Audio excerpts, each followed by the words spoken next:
예수님께서 이 땅에 오셔서 하신 일 중에서 가장 위대한 일은 이 땅에 교회를 세우는 일이었습니다. 그 교회는 음부의 권세가 이기지 못할 것이라고 말씀하셨고, 또 그 교회 구성원들에게는 천국의 열쇠를 줄 것이다. 그래서 너희가 이 땅에서 매면 하늘에서도 매일 것이요, 너희가 이 땅에서 풀면 하늘에서도 풀릴 것이다. 기도의 능력이 교회 가운데 나타날 것이다. 그렇게 약속해 주셨습니다.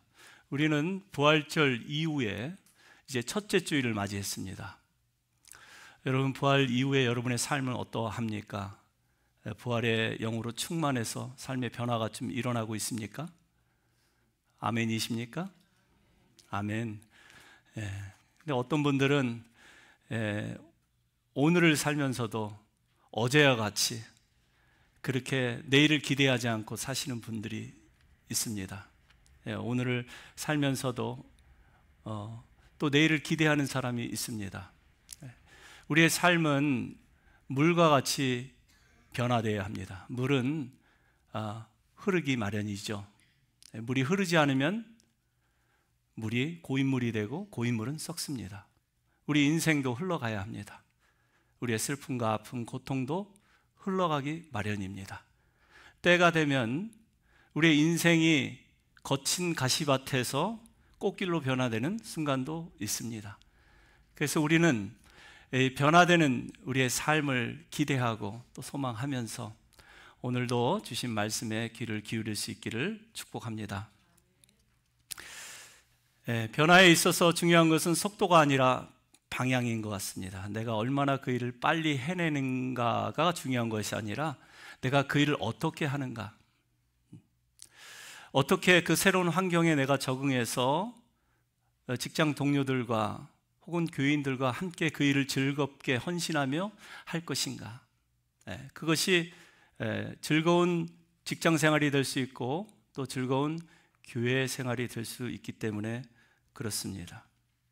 내가 아무것도 하지 않으면 아무 일도 일어나지 않을 것이다. 그렇게 기대하시는 분들 잘못된 생각입니다. 아무 일이 일어나지 않을 뿐만 아니라 그 삶은 도태하기 마련입니다. 그래서 우리는 반드시 변화되어야 합니다. 오늘 우리가 읽은 본문은 특별히 시편 133편은 변화된 우리의 삶을 아주 아름답게 시로 표현을 한 것 같습니다. 다윗의 시입니다. 하나님의 백성들이 아름다운 공동체를 이루는 기쁨을 노래한 시입니다. 3절밖에 되지 않은 짧은 시지만 시인 다윗이 감탄하면서 쓴 시입니다. 보라, 형제가 연합하여 동거함이 어찌 그리 선하고 아름다운고. How good and pleasant it is. God's people live together in unity. 하나님의 백성이 이렇게 하나 되어서 연합된 모습, 동거하는 모습 참 아름답구나. 그러니까 한번 보라. 그것을 시인이 표현하고 있는 것이죠. 그러면서 두 개의 아름다운 장면을 우리에게 보여주고 있습니다. 하나는 대제사장 아론에게 기름을 붓는 장면입니다. 또 하나는 이스라엘에서 가장 높은 산 헐몬산의 이슬이 시온의 산들에 흘러내리는 그런 장면입니다. 이 두 장면을 보고 보라는 거예요. 얼마나 선하고 아름다운 모습인지 하나님이 감탄하고 있다라는 말씀입니다. 신약에도 비슷한 장면이 복음서에 기록되어 있죠. 예수님이 식사하시던 자리에서 막달라 마리아가 예수님의 발에 향유를 부은 사건입니다. 지극히 비싼 향유, 곧 순전한 나드 한 근을 예수님의 발에 부었습니다. 그리고 자기 머리털로 그 발을 닦았습니다. 향유 냄새가 온 집에 가득했습니다. 이것을 제자들은 어찌 낭비하는 낭비라고 얘기했지만 우리 예수님은 그녀가 나의 장례를 준비하였도다. 가장 아름답고 선한 일이다 라고 칭찬하시면서 복음이 증거되는 곳곳마다 이 여인의 이 사건을 꼭 전하라. 그렇게 당부하십니다. 헐몬산에 있으니 시온의 산들에 흘러내리는 그 모습도 선하고 아름답습니다. 헐몬산의 이슬은 하나님께서 우리에게 내려주시는 맑고 영롱한 은혜입니다.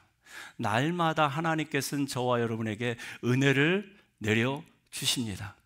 그래서 시편 110편 3편에 보면 시인이 또 이렇게 노래합니다. 주의 권능의 날에 주의 백성이 거룩한 옷을 입고 즐거이 헌신하니 새벽 이슬 같은 주의 청년들이 주께 나오는도다.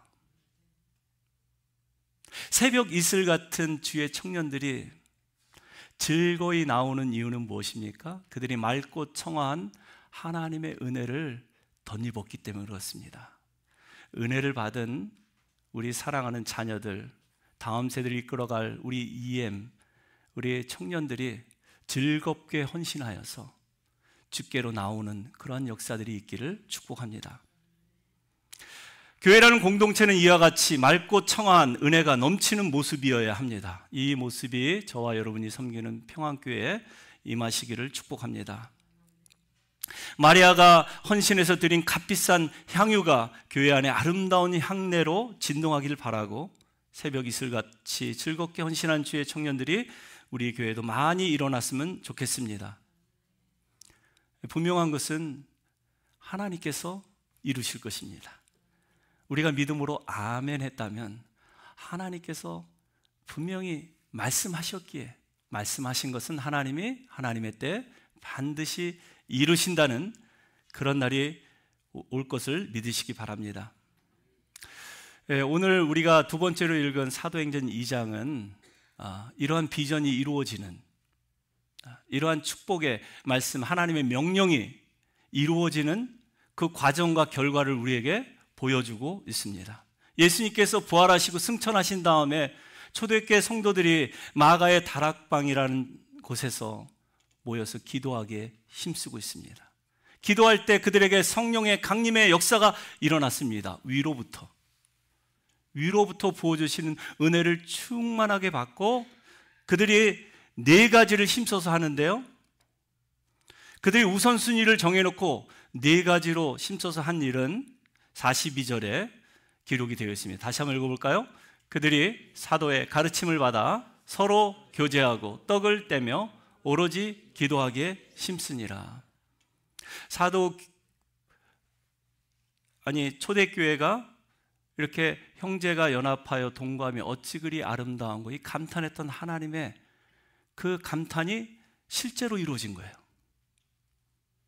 실제로 그들의 교회 생활 가운데, 삶 가운데 이루어짐을 우리에게 보여주고 있습니다. 그 첫 번째는 무엇입니까?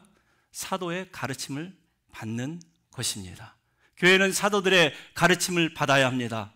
예수님은 부활 승천하셔서 지금 우리 곁에 안 계시지만 여전히 예수님은 사도의 가르침을 통해서 우리에게 말씀하고 있습니다.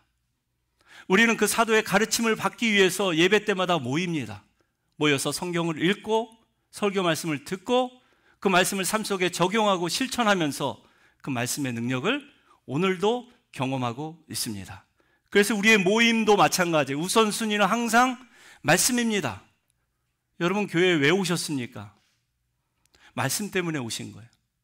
사도의 가르침을 받기 위해서 오늘 오셨음을 믿으시기 바랍니다. 그래서 모든 예배의 우선순위는 말씀입니다. 우리가 말씀을 읽고 그리고 말씀을 듣고 그 말씀 들은 대로 기도하면서 실천하겠다고 다짐하는 거예요. 실수해도 괜찮습니다. 실패해도 괜찮습니다.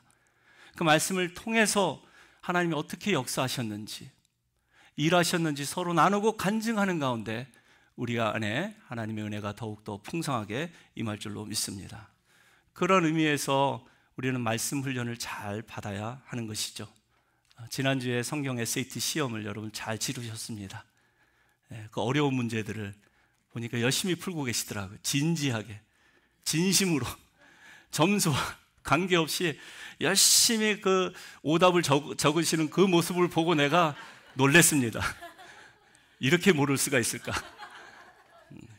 그런데 제가 한편으로는 정말 감동이 됐어요. 말씀 앞에 진지한 우리 성도님들을 보면서 정말 틀려도 괜찮으니까 답이 뭔지 그걸 알고 싶어하고 그렇게 열심히 참여하신 여러분들을 통해서 우리 교회는 말씀 위에 든든히 잘 세워져 갈 것이다 라는 믿음을 갖게 되었습니다.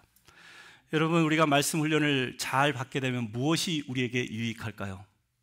먼저는 그의 인생이 쓰러지지 않는다라는 것입니다. 고난의 파도가 연거푸 몰려와도, 시련의 바람이 거세게 불어온다 할지라도 여러분들이 말씀이란 반석 위에 여러분의 주초를 세우고 기둥을 세운다면 하나님께서 흔들릴지언정, 요동할지언정 붙잡아 주실 줄로 믿습니다. 쓰러지지 않습니다. 말씀을 받기 위해 모이는 교회는 주님께서 반석 위에 세워진 집처럼 지켜주십니다. 그러나 이것만으로는 불충분합니다. 하나님 보시기에 선하고 아름다운 변화된 공동체의 모습은 두 번째로 서로 교제하는 것입니다. 서로 교제하고, 이 코이노니아라고 하잖아요. 코이노니아, 펠로십입니다. 성도들 간의 영적인 교제와 참여를 이야기하고 있습니다. 그런데 이 교제는 혼자서 하는 것이 아니에요. 두 사람 이상이 하는 것입니다. 교제할 수 있는 대상이 필요합니다. 그래서 예배가 교제입니다. 나 혼자서 예배 드리면 됐지, 꼭 다른 사람과 함께 예배를 드려야 하나?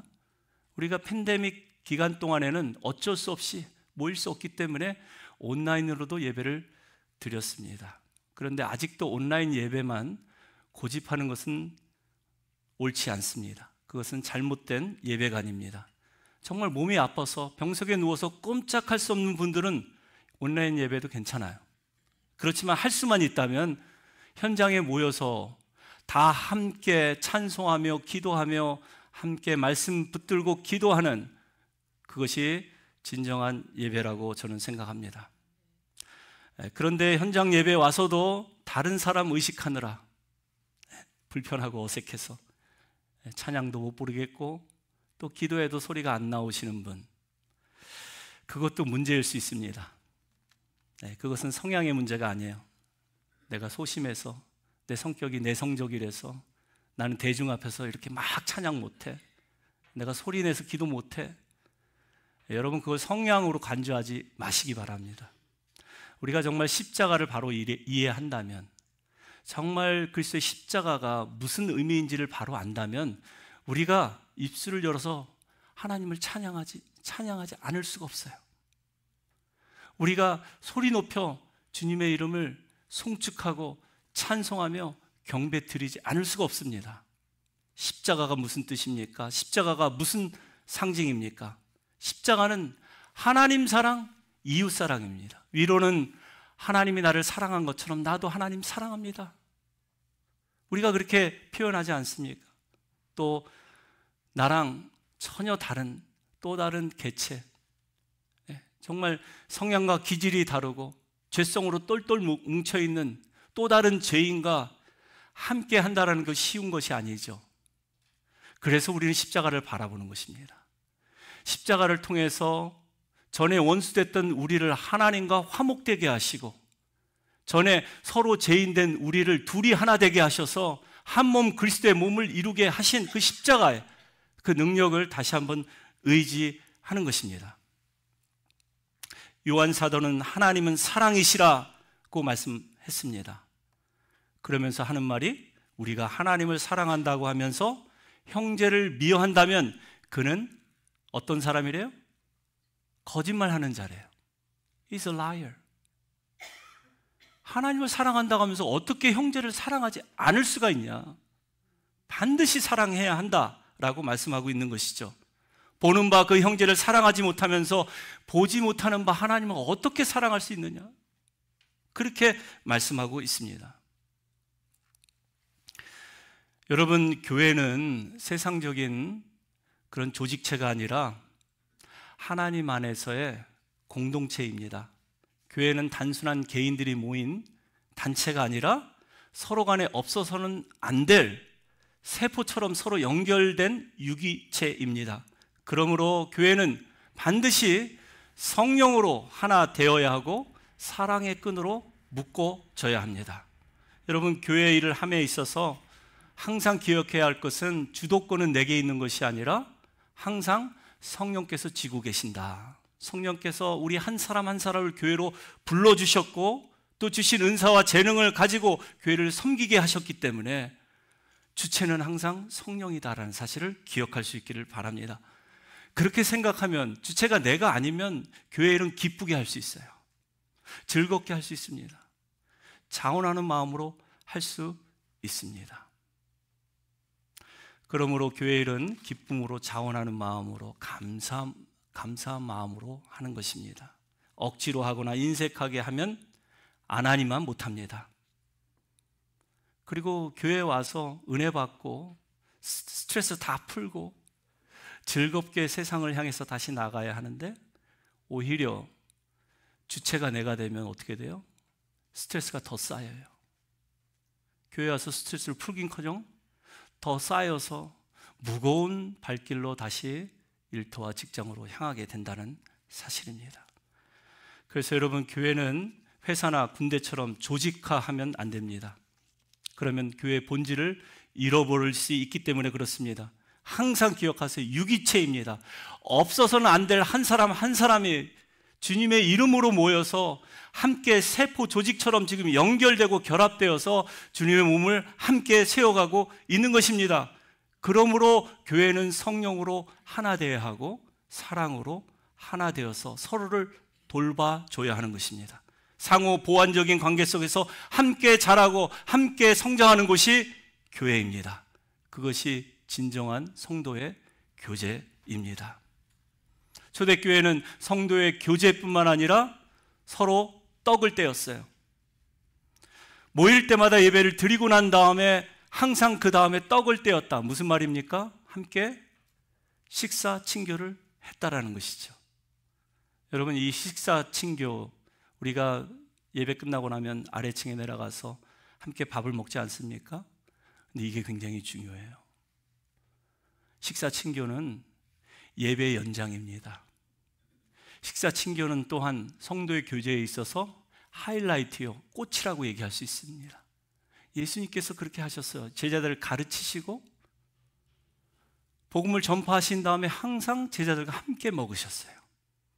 제자들뿐만 아니라 세리와 창기 같은 그런 부류의 사람들을 초대해서 혹은 그 집에 찾아가서 함께 식사를 나누셨습니다. 그래서 예수님의 별명이 무엇입니까? 세리와 창기의 친구. 종교 지도자들, 바리새인들과 율법 학자들이 예수님을 가리켜서 세리와 창기의 친구다, 그렇게까지 이야기했습니다. 예전에 어떤 나이든 권사님이 개척교회를 제가 섬기고 있었는데, 개척교회니까 참 한 사람 한 사람이 얼마나 아쉽습니까? 근데 어떤 유학생이 한국에서 와서 식사 자리에서 항상 뭐 농담인지 진담인지 모르겠지만 나는 이 교회 밥 먹으러 와요. 밥 먹으러 온대요. 그랬더니 어느 노 권사님이 교회 예배 드리러 왔지 밥 먹으러 왔어? 그러면 교회 오지 마. 여러분, 맞는 소리입니까? 틀린 소리입니까? 저는 그 당시에 아무 말도 못했어요. 노 권사님이 젊은 전도사 앞에서 그런 말씀 하시는데, 근데 지금 생각해보니까 그거 참 잘못된 말이다, 틀린 말이다. 지금은 교회 밥 먹어도 좋으니까 꼭 오세요 라고 얘기하고 싶습니다. 왜냐하면 아까도 말씀드렸다시피 식사 친교도 예배입니다. 우리 예수님은 자, 예배 시간이니까 우리 거룩하게 예배 드리고 기도하고 난 다음에 그 다음에 밥 먹자 하지 않으셨어요. 식사를 하시면서 복음을 전하셨고 섬김의 본을 보여주셨어요. 식사 자리에서 일어나셔서 허리에 수건을 두르시고 제자들의 발에 엎드려서 그들의 발을 일일이 닦아주셨습니다. 식사 자리에서 막달라 마리아는 그 값비싼 향유 나드 한 근을 예수님의 발에 붓고 눈물을 흘리며 예수님의 장례를 치러 주셨어요. 이 모든 일이 식사 자리에서 일어났음을 기억할 수 있기를 바랍니다. 초대교회 식당 메뉴는 아주 간단했을 것 같아요. 그들이 떡을 떼어 먹었다고 하는데 보리떡 하나씩 떼어 주시고 그리고 몇 가지 반찬, 예를 들면 생선이나 무화과, 몇 가지 과일들 곁들여서 먹었을 것입니다. 아주 소박한 밥상입니다. 우리가 초대교회로 돌아가자고 구호를 외치고 기도한다면 이러한 식단도 우리가 염두에 두고 우리의 식사도 소박해야 될 줄로 믿습니다. 중요한 것은 먹고 난 다음에 남은 음식을 가난한 자들, 그 당시에 사회적인 약자 누굽니까? 고아나 과부, 나그네에게 주었다는 것입니다.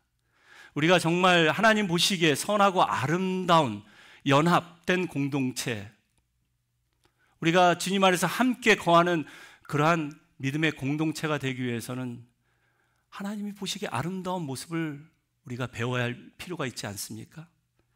그래서 우리가 초대교회를 본받아서 음식을 장만하시되 기쁨으로 자원하는 마음으로 장만하시고 소박하게 또 식사 대접을 해줄 수 있기를 바랍니다. 근데 분배하는 일이 가장 힘든 일이에요. 예전에도 한번 말씀드렸죠. 어느 뉴저지 교회에서 사역할 때 저에겐 정말 충격으로 다가온 사건, 그 사건이 있었는데 예배가 끝나고 음식이 서빙이 되기도 전에 친교 부장이라는 어느 권사님이 음식의 절반을 비닐봉지에 낱낱이 담아서 자기 트렁크에 실어 나르는 거예요. 예배가 끝나기도 전에. 제가 그 광경을 목격하고 난 다음에 충격을 받았어요. 그리고 막상 내려와서 식사를 하시는데 반찬이 부족해서 다들 허기진 모습으로 숟가락을 내려놔야 하는 그런 장면을 목도했습니다. 그건 뉴저지의 특정한 그 교회에서만 일어나는 불미스러운 일인 줄 믿습니다. 주님의 교회는 먼저 가난한 자들, 소외된 자들, 정말 고아나 과부같이 이방인과 같이 정말 돌봄이 필요한 사회적 약자들을 돌아보고 그들을 섬길 수 있는 공동체 우리 평안교회가 되기를 축복합니다. 마지막으로는 기도에 힘쓴 일입니다. 이 초대교회 이전에는 유대인들이 회당에서 거룩하고 경건하게 형식적으로 하는 기도가 있었어요. 지금도 유대인 회당을 방문하다 보면 토라를 읽고 기도를 하는데 기도문을 외우는데 몸을 앞뒤로 좌우로 흔들면서 장시간 기도합니다. 그렇게 기도하는 이유가 무엇입니까? 형식이라는 거예요. 전통이라는 거예요. 과거서부터 지금까지 그렇게 기도해왔기 때문에 우리도 그렇게 기도한다라는 거예요. 우리는 거룩한 하나님의 택한 백성이기 때문에. 그런데 그렇게 경건하게 거룩하게 형식적으로 기도했던 유대인들의 기도와 달리 초대교회 성도들은 기도할 때 어떻게 기도했습니까? 그들은 위로부터 부어지시는 성령의 기름 부으심을 받고 그들이 기도할 때 여러 가지 형태로 나타났음을 우리가 보게 됩니다. 불이 혀같이 갈라지고 급하고 강한 바람이 불어와서 각인의 심령이 각기 자기 말로 알아들을 수 있도록 방언으로 기도하기도 하고 예언 기도도 하기도 했고 기도하면서 악한 영을 물리치기도 했고 병든 자에게 손을 얹은 즉 나음을 입는 그런 놀라운 사도 행전의 역사들이 기록이 되어 있습니다. 그리고 나서 이 성령의 기름 부으심으로 충만한 교회가, 이 초대교회가 결과로서 나타난 것은 무엇입니까? 구원받는 사람의 수가 날마다 더해졌다. 그렇게 기록이 되어 있습니다. 주의 말씀이 힘이 있어서 흥왕하여 세력을 얻으니라. 그렇게 기록이 되어 있습니다. 여러분 믿으십니까? 부족하지만 많이 참 부족한 종이지만 저를 위해서 기도해 주시면 감사하겠습니다. 주의 말씀이 힘이 있어서 세력을 얻어서 흥왕하는 놀라운 성령의 역사가 이 시대 우리 평안교회 재단에서 일어나길 원합니다. 그렇게 기도한다면 정말 말씀에 힘을 얻게 될 줄로 믿습니다. 그런데 이렇게 선하고 아름다운 공동체라 할지라도 이 네 가지의 그런 행동이 나타나는 교회라 할지라도 우리가 꼭 주의해야 할 점이 있습니다. 그것은 사탄의 괴계입니다. 사탄은 모방의 천재입니다. 사탄은 모방하기를 너무 잘해요. 너무 좋아해요. 그래서 하나님을 모방하기도 하고 예수님을 모방하기도 합니다. 그리고 때로는 성령의 모방도 합니다. 교회도 모방이에요. 그래서 44절에 보면 믿는 사람이 다 함께 있어 모든 물건을 서로 통용하고 또 재산과 소유를 팔아 각 사람의 필요를 따라주며. 초대교회의 아름다운 변화가 이렇게 일어나는 것을 모방해서 사탄은 어떻게 합니까? 모든 사람이 서로 물건을 통용한대요. 또 재산과 소유를 팔아서 각 사람의 필요에 따라 나눠준대요. 여기까지 여러분들이 이해가 되면 어떤 주의, 어떤 사상이 떠오릅니까? 공산주의 사상 아니에요? 이 하나님 나라에서 일어나고 있는 이런 현상을 사탄은 공산주의로 그렇게 엮어서 하나님 없이, 말씀 없이, 교회 없이도 우리가 얼마든지 소유를 다 팔아서 각 사람에게 공평하게 나눠주면 모두가 다 행복하고 모두가 다 성공할 수 있을 것이다. 그런데 이 공산주의 사상이나 체제에 있는 나라들이 과연 행복한 삶이라고 할 수 있을까요? 하나님이 없이, 하나님 말씀 없이 세워진 사상, 체계는 모래 위에 세워진 집이라고 저는 생각합니다. 공산주의를 이겨낸 우리 민족이 이제 앞으로 해야 할, 우리 한국 교회가 감당해야 될 과제는 무엇입니까? 사실 우리에게는 공산주의보다도 더 무서운 적이 있습니다. 그것은 자유주의 세상에서 판치고 있는 극도의 이기주의, 개인주의라 할 수 있습니다. 교회를 다니면서도 예수를 믿는다 하면서도 나만 잘 먹고 잘 살면 된다라는 생각이 있다면 그 사람은 이미 한쪽으로 치우쳐졌어요. 극단주의적인 이기주의에 빠져 있을 수 있습니다. 이런 이기적인 생각은 지구 온난화보다, 환경 오염보다 더 무섭고 더 우리를 오염시킬 수 있습니다.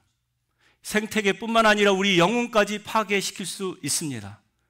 그래서 여러분, 예수님이 세리와 창기들과 함께 식사하셨다는 것 자체가 이런 이기주의를 파괴하는 사랑의 행위였습니다. 왜 그렇습니까? 거룩한 하나님이 죄인들과 함께 하실 수 없는데 그 식사 자리를 통해서 죄인들을 의인처럼 대우해 주시는 거예요. 나와 함께 먹자라는 것이죠. 그리고 여러분, 예수님이 우리랑 같이 식사하자고 할 때는 죄로 인해서 추하고 더럽혀진 저와 여러분들을 너는 나의 친구야, 괜찮아, 죄 많은 세상에서 죄 짓고 살아도 내가 다 이해해, 그러니 어서 예배 자리를 통해서 우리 함께 먹자라고 초대하는 것입니다. 여러분, 사랑하는 마음이 없으면 이렇게 죄인된 우리와, 죄로 인해서 더럽고 취해진 우리와 식사하실 수가 없어요. 그렇지 않습니까? 여러분들이 정말 적개감을 가지고 저런 인간은 인간 말종이야, 상대하고 싶지 않아 하는 사람과 밥 한 끼 드실 수 있습니까? 뭐 식사 자리는 아니더라도 뭐 차나 커피 한 잔을 하실 수 있겠죠. 그리고 그 시간이 빨리 지나가기를 바랄 것입니다. 그러나 그 시대의 가장 큰 죄인이었고 죄인의 대명사라고 여겼던 세리와 창기들에게 찾아가셔서 나와 함께 식사하겠다라는 그 말씀은 거룩하고 존귀한 하나님께서 낮고 천한 우리에게 찾아오셔서 우리와 함께 하신 예수님의 성육신 사건을 우리에게 보여주고 있는 것입니다.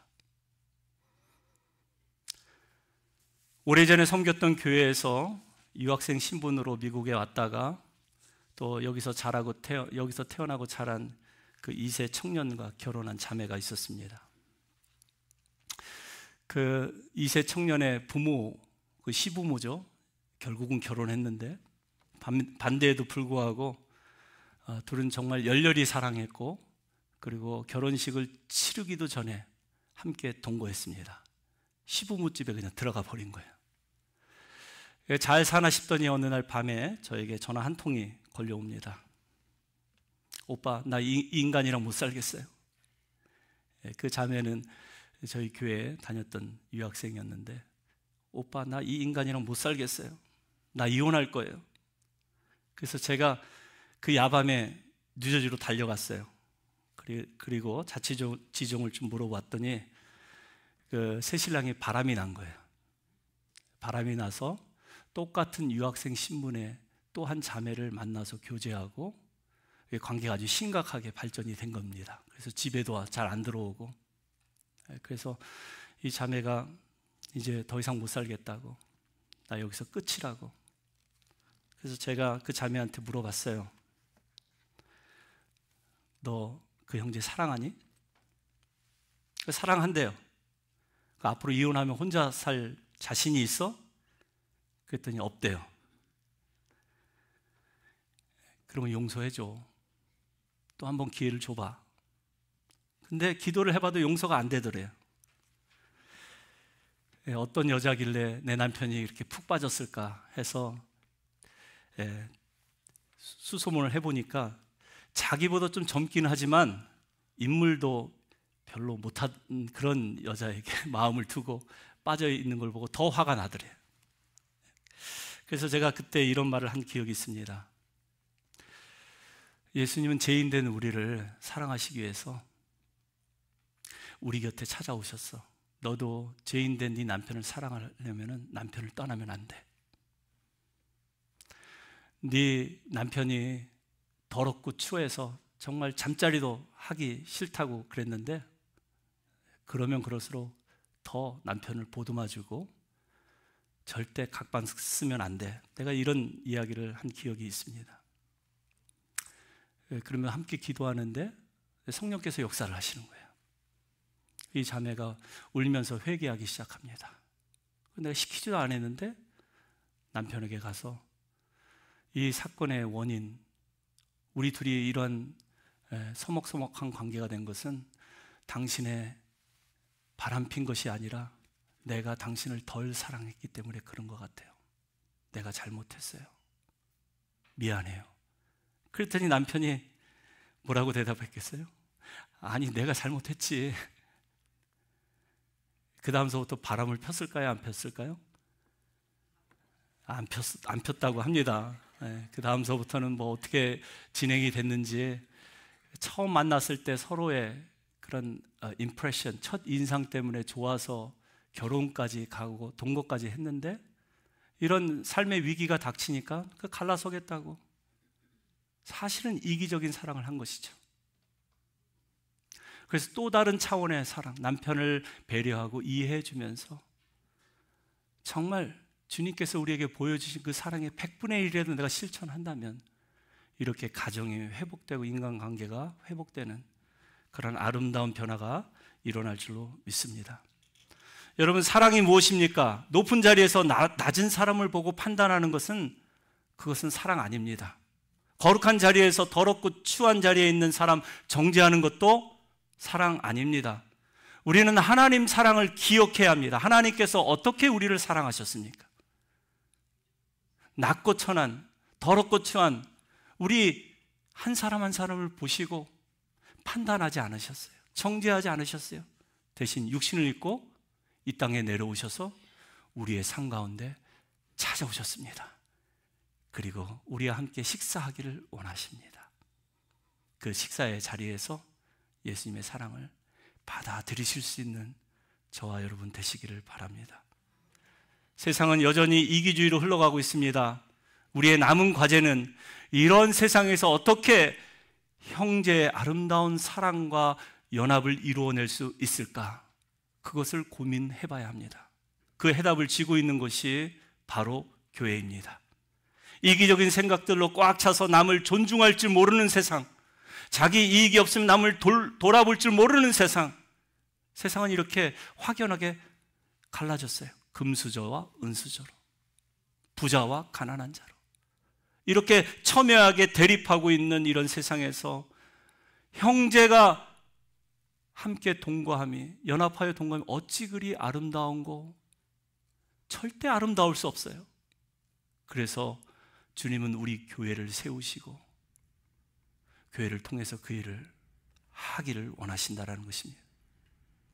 우리 교회가 이제 성령으로 하나 되고 사랑으로 하나 되어서 남을 나보다 낮게 여기는 마음으로 겸손을 허리띠로 두르고 예수님처럼 죄인과 세리의 친구가 될 정도로 낮아져야 합니다. 겸손해야 합니다. 그리고 사도의 가르침을 받아서 사도행전에 나타났던 그 네 가지 일, 성도가 교제하고 떡을 떼며 기도하기에 힘쓰는 그런 진정한 변화, 아름다운 변화가 일어나야 합니다. 그런 저와 여러분 우리 평안교회 되시기를 주님의 이름으로 축복합니다.